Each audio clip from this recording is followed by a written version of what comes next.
Le rapport qui sera présenté au Comité contre la torture des Nations Unies décrit l'horreur vécue dans les prisons israéliennes où des enfants subissent les pires violences physiques.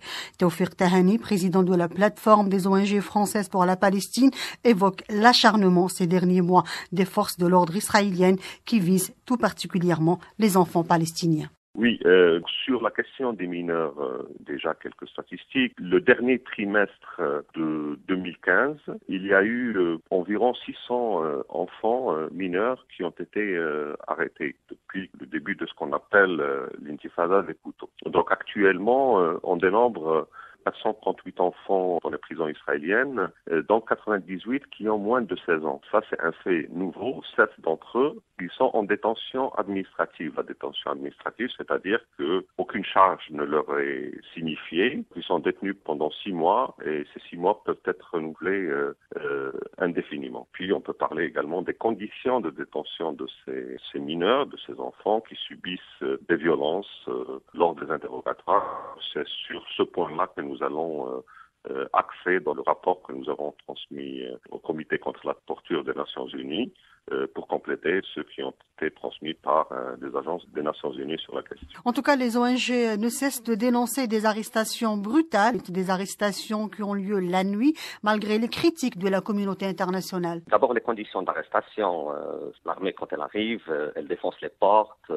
Elle fait peur à tous ceux qui se trouvent dans la maison, les adultes aussi, mais les enfants, ils subissent des dégâts psychologiques et psychiques qui sont considérables. Violations flagrantes concernant le droit international et le droit humanitaire. Dans le cadre de l'enquête que nous avons menée, nous avons découvert que, par exemple, chaque enfant il peut être interrogé pendant 40 jours pendant lesquels ils sont très souvent menottés et attachés à une chaise. Un deuxième point, par exemple, de l'arrestation jusqu'à la fin de la détention, 82% des mineurs subissent des violences physiques, selon un rapport de l'UNICEF. Le troisième point sur lequel nous voulons insister, c'est le fait qu'ils sont simplement 3% parmi tous les arrêtés à avoir accès à un avocat. Et puis un quatrième point, c'est la question de l'enregistrement des interrogatoires lorsqu'il s'agit d'un mineur qui a été rendu obligatoire en Israël depuis septembre 2014, mais dans la plupart des cas, ceci échappe à la règle, toujours pour des raisons soi-disant de sécurité. Par exemple, un des enfants qui